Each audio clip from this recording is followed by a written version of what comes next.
Hello and welcome. This should be the live stream. The live stream is on. This is my Neo Noir live stream. Thank you for joining me, and I'm going to give you many great recommendations. If you're a movie lover and you watch this channel, a lot of people watch this channel for the recommendations. This is a great video for you, especially if you love mysteries, crime, noir, and what on this particular video we're calling Neo Noir.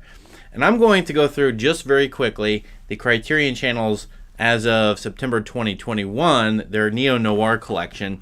Now, if you're watching this years later, months later, and they don't have this collection, that's okay, because what I'm going to show you is still going to be available somewhere on streaming services. You can get the discs and whatever, because these recommendations are good for life. But if you're a member of the Criterion collection, I think you're really going to enjoy this, at least as of now. So let me take a look at these, and I'm going to show you probably 5 to 10 great movies, about 10 other very good movies.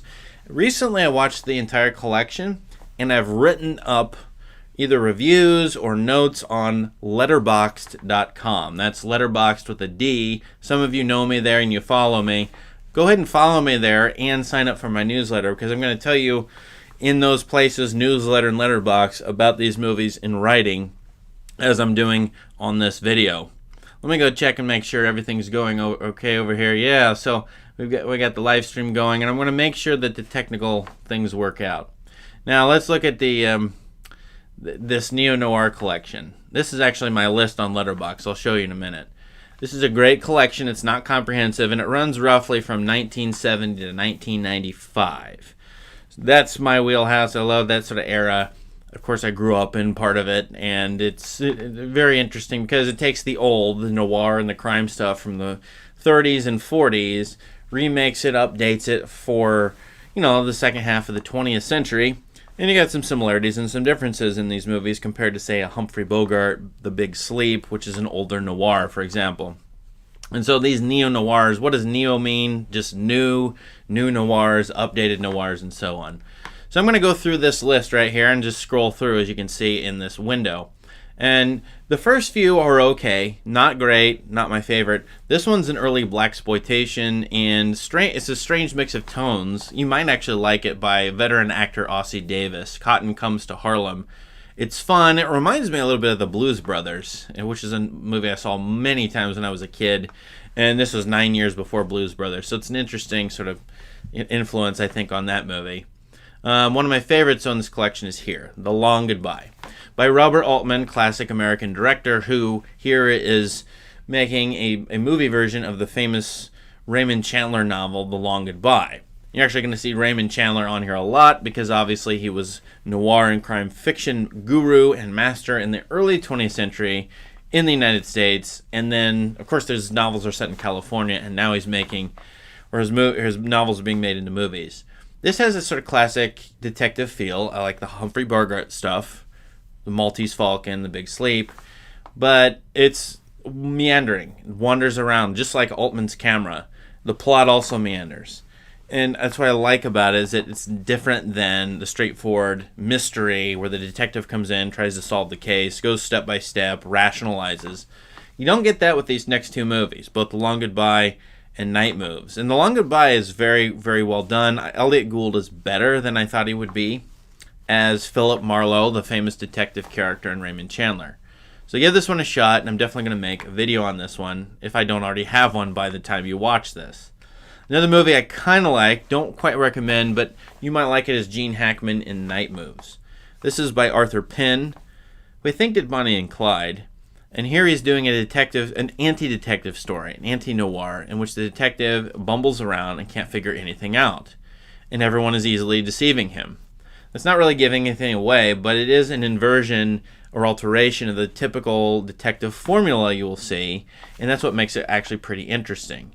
And you should watch that movie for that reason, read the reviews. You may actually end up liking it. I just prefer my detective fiction straight up, and a gumshoe going through the clues and figuring things out. But that's an interesting plot inversion, thematic inversion as well, in the mid-70s, during the time of Vietnam, so maybe that makes a difference.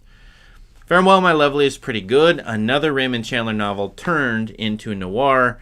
This is based on, I think, his second book. And Robert Mitchum, the great actor, plays a turn in his late 50s as Philip Marlowe. This is worth a watch. It's very good. Great shots in this, all over the place. You can pause at any moment. It's a great looking still, directed by a person I don't know, Dick Richards, but it's a very well done, set in the United States. And this is the first of two movies. The second movie, which I'll scroll down and find, The Big Sleep. This is the second Robert Mitchum movie. He plays Philip Marlowe here again. This is set in England. It's very strange because all the Marlowe material, the Raymond Chandler material, is in California. It's classic California as a location, sorts of stories. So taking it out of that location is a problem. Mitchum's a little bit old in this. This is not a great movie. Go look up the reviews on it. It gets shellacked online. But for those who really love this stuff, that's an interesting one. Now, I love this movie by Cassavetes. So this is probably like in my top 6 in this list. The Killing of a Chinese Bookie. Great atmosphere. Cassavetes is an auteur with his own style. I love his camera. And the themes and the tone of this are really, really interesting. It's about a guy who runs, it's sort of I don't know if it's a high-end strip club, but it's a strip club. And they put on shows. You'll see the performances in it. It's a little iffy, but like most noir, the dirty, grubby city, the fatalism of the character, the question of inevitability or not. He's sucked into a problem that he can't get out of. That's a classic story move in these things. But Cassavetes spins it, and it's really, really good. I actually watched a shorter version of this. There's a 2 hour and 14-minute version. There's a 1 hour and 40-minute version. So I don't know the difference because I have not seen the longer one. But the shorter one is good enough for me.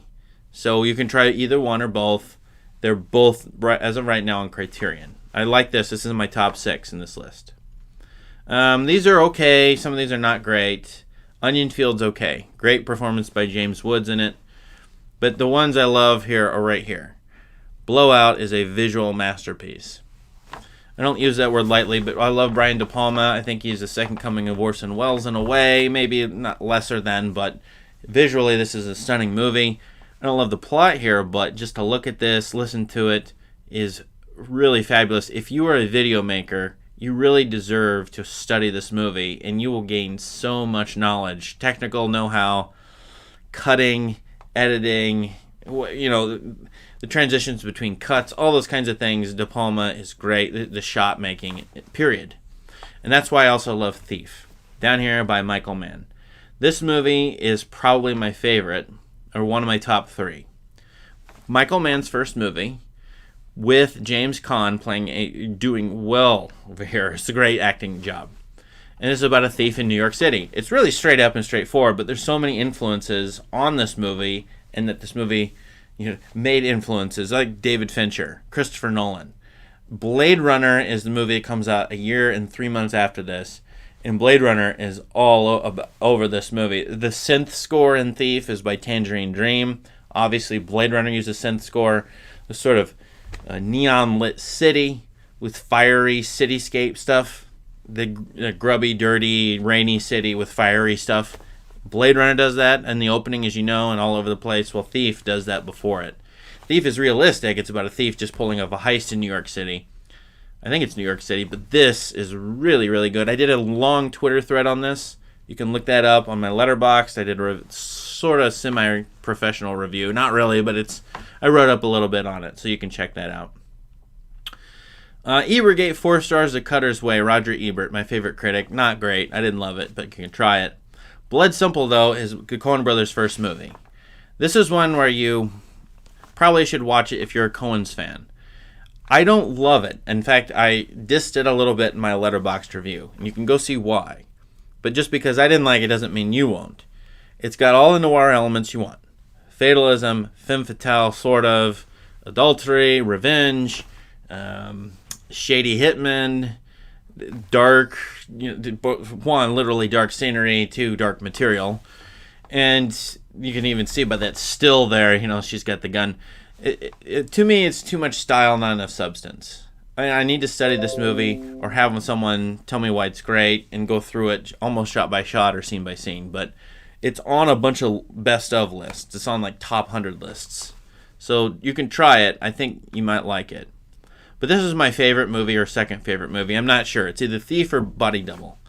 Brian De Palma's Body Double is an homage to Hitchcock. So that's good. Right? Rear Window, I love it. This is like Rear Window. It's also a homage to Antonioni.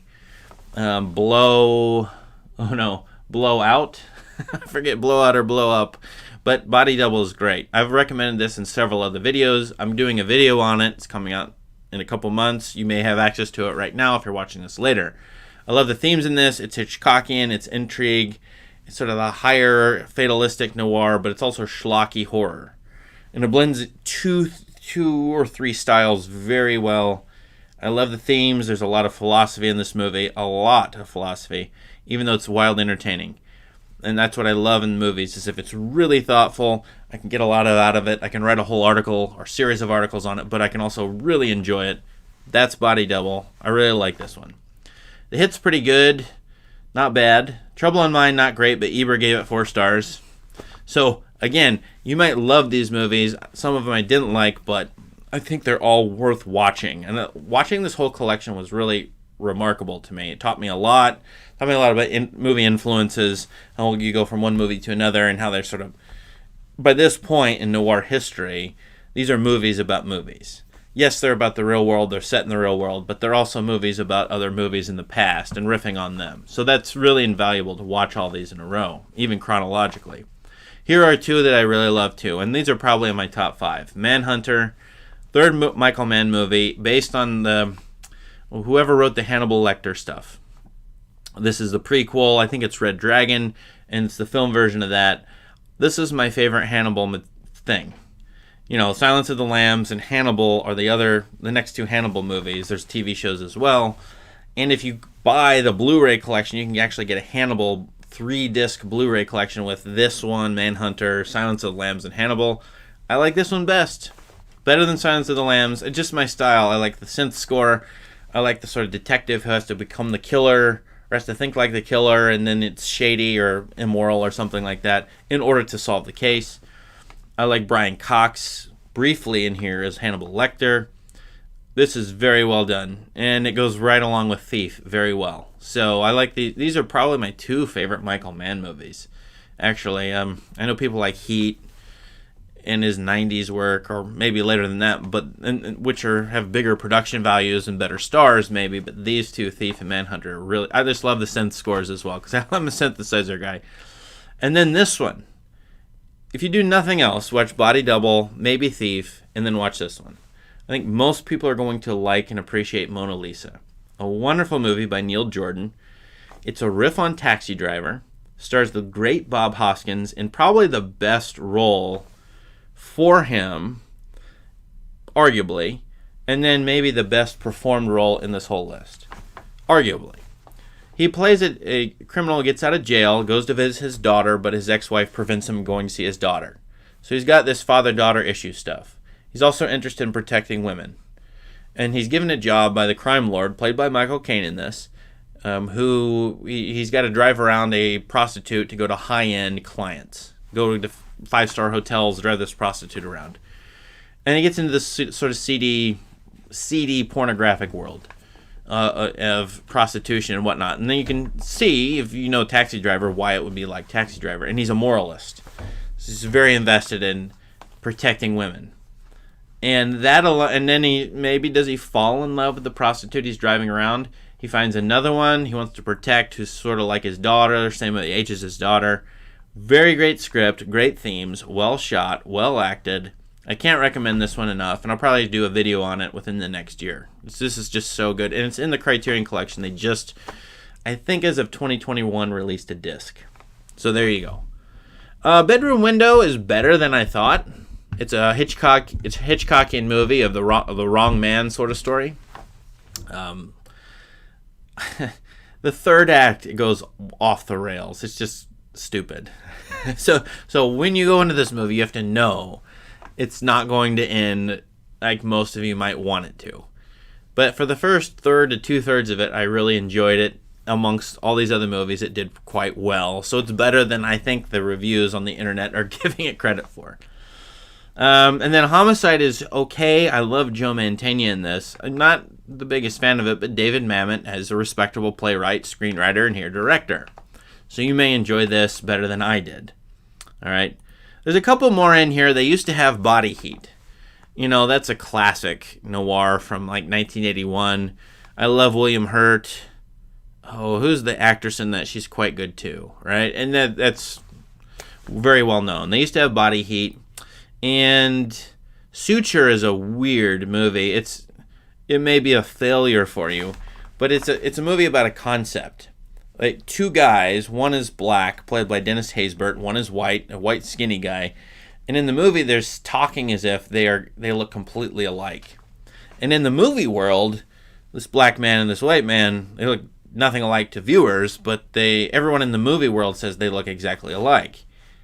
And already that's a little weird. It's like some kind of 3 a.m. college conversation where you go, what if we all looked alike, we're all the same, but in our minds we perceive people differently. And it's shot in black and white, done by visual designers, and it's worth a look just to look at this movie. I don't think it pulls off the concept very well, and you should read some reviews about it, but it's an interesting enough movie to take a shot at least. You can even see by that still, it's kind of weird and creepy. A lot of people like this movie. I didn't like it as much, but with a classic femme fatale in it, maybe the best of all in all of these movies, is The Last Seduction. So, again, to review this, I scroll back up here. My top 6, probably The Long Goodbye. Things you should probably watch. Long Goodbye, maybe Night Moves. Killing of a Chinese Bookie. Thief, maybe Blowout. Manhunter, Mona Lisa, Body Double. Okay, those are the ones I'd start with, or just pick 2 or 3 of those and see if you like them. And if you do, you're probably have similar tastes that I do. Quite honestly, you might love any of these movies, so that's why I'm recommending the whole collection. And by the way, I do not get paid by Criterion. I know nobody who works there. I have no stock. I know nothing about Criterion financially. I just like their stuff, and for the price of a yearly membership, this collection is worth it. All right. One more thing before I check out the chat. This is my Letterboxd page, and if you follow me or just go to this page, you'll see I'm starting to make a list of what I call the best noirs. And I'm just lumping everything into this list. If you like this material, I love this genre. I think it's an adult genre of the 20th and 21st centuries. I think it has mature themes, fatalism and free will, romance and is it real or not, crime, what's a crime, what's the law, are people rational, are they delusional, basic interesting philosophical questions like that. Noir is asking all over the place. A lot of these will at least address those formally or directly or indirectly. So here's my list. It's a rough list, it's in an order, but it's sort of tiered, like top 20 are great, next top 20 I don't like as much, and so on. You can check this list out. And a couple of the movies they left off this Neo Noir list here in Criterion that they didn't put in their collection, After Dark, My Sweet. Go check that one out. That is an amazing, great movie. It's a classic Hollywood movie. It could have been made in 1940, or maybe better 1950, but it was made in 1990. Jason Patric stars in it, and it's highly, highly recommended by me, among a whole bunch of other people who really like it. So that one's lost probably to time because it's 30 years old by now, but let's revive that one. And a couple of other movies from this period of time, 1970 and 1990. I love Mikey and Nicky. That's in the Criterion Collection. Great movie about friendship. Absolutely. Conversation, Francis Ford Coppola movie. People love that. It's sort of a precursor to the De Palma movie, Blow Up. And I was going to look for this. One False Move. So there's Body Heat. And then One False Move, which I did a video on and is a forgotten classic in my opinion. Not the greatest movie, but it's really well done, and I like it a lot. So, and there's Rian Johnson's Brick. That is a very strange movie because it's noir. It's mixing noir and high school movies, American high school movies. Those two things don't go together for me, but it's an interesting exercise nonetheless. So that Brick used to be in this Neo Noir collection. All right, so that's it for the recommendations. I went through that very quickly. Let me know your comments and subscribe to my Letterboxd and to my newsletter. Subscribe to the channel. Check out all these videos I've made. I made videos on a couple of these things, so check them out too. And then I'm going to go to the chat. Let's close this window if I can. There we go. And go to the chat. I just see who's here and if anybody's talking to me. And, okay. Oh, I'm glad the sound worked today. Hello, everybody. Yeah, Criterion has a bunch of great collections. The New York City collection is really, really good. There's 60 movies in it. And I'm just blown away by what's in there. You know, After Hours by Scorsese, which I did a video on. I didn't mention that, but that deserves to be in this collection of Neo Noir. I'm not sure why they didn't put it in there, actually, but After Hours by Scorsese is a weird one. And he's definitely riffing on the things from the 70s and the De Palma stuff for sure. They're sort of really interesting. So that one too, After Hours. I'm going to just very quickly look at this. You like Point Blank as Lee Marvin's best film. Dang. Really? He doesn't say much in that. That's what's amazing. He's like, there's no dialogue. Like the first 20 minutes, he says nothing. Which is fine. I just love his gravelly voice. I'd have to think about Lee Marvin's best film is. That's really good. That's a really interesting observation. Yeah. Vote for Night Moves. Vote for Long Goodbye. Blowout. Yeah, I'm mixing up Blow Up and Blowout. Blow Up is Antonioni. Blowout is De Palma, but they're related. And so many of these movies are commenting on Antonioni's Blow Up that you probably should watch it. Yeah. Body Double, you have to suspend a lot of disbelief. Absolutely. It's a dreamy, expressionistic movie, especially when it goes into the slow-mo stuff in the middle and in the end. It's sort of unbelievable. When a guy's tailing a woman, she's got to know that he's doing it, right? So I'm always suspicious with that. But yeah, in all these movies, probably suspend disbelief to some extent because they don't seem realistic. And I think that's the appeal of noir is it's so real. Set in a place and a time that is historical usually. Adult themes that you understand in your own life, but yet this unreal noir world. Right? That's the way I like it, usually. Yeah, Curtis Hanson of LA Confidential. Yep, that's the same. The bedroom window guy, director. Hi, everybody. I'm just looking through the chat. Yeah, you like American Friend by Wim Wenders. I didn't like that as much because it's just so slow. I feel like there could have been more plot there. And am I wrong to want more plot? Look up my Letterboxd review. You can tell me I'm full of it or wrong.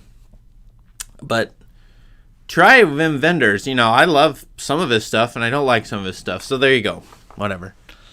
Yeah, Fuller. I don't think Fuller makes this list, Samuel Fuller, because along with Elevator to the Gallows, because I think they cut it off at like 1968 there, didn't they? I don't know why the date for the first one, for the noir thing, but yeah. Thank you for following me on Letterboxd. I do try to follow people back, usually, especially if they're writing something longer.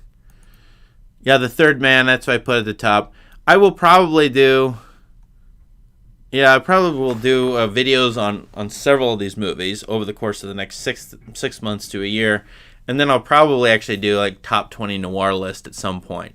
I'm trying to watch a few more of these that I have never seen before. So watching through this collection helped me out.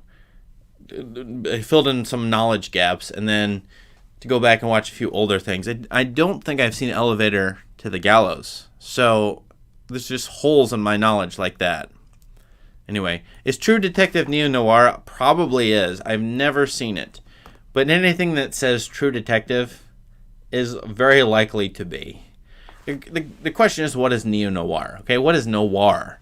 And noir just means dark, doesn't it?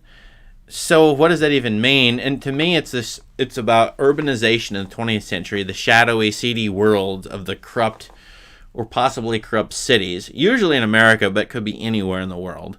So there's some dark elements, and then of course noir as a film technique. They use shadows, obviously, a lot of dark lighting or low lit scenes. But plot content, usually a detective or some figure. You're gonna have amnesia probably. So forgetting things is gonna be a key element. being sucked into a job you don't want to do, which usually goes with detectives, but also an ex-criminal getting sucked back into a seedy underworld with women and men who want to undermine them, but particularly a very beautiful woman who's a femme fatale. A classic movie trope that is, in one way, these movies play with that or honor that. Another way, they undermine it. So it depends on the movie, where the femme fatale may be the heroine or maybe even a femme fatale. So anyway, you get a lot of that. I mean, there's all kinds of other things you could put in there. Just crime, seedy crime, bad crime, murder, something like that. And a person trying to solve the case. Usually there's a cop and a criminal element, both sides, and then maybe they get together somehow. So, yeah. But the dark, seedy underbelly of cities, that's really, to me, the heart of noir. And then if you want to call it traditional noir that's reworked, or Neo Noir and updating, I don't care.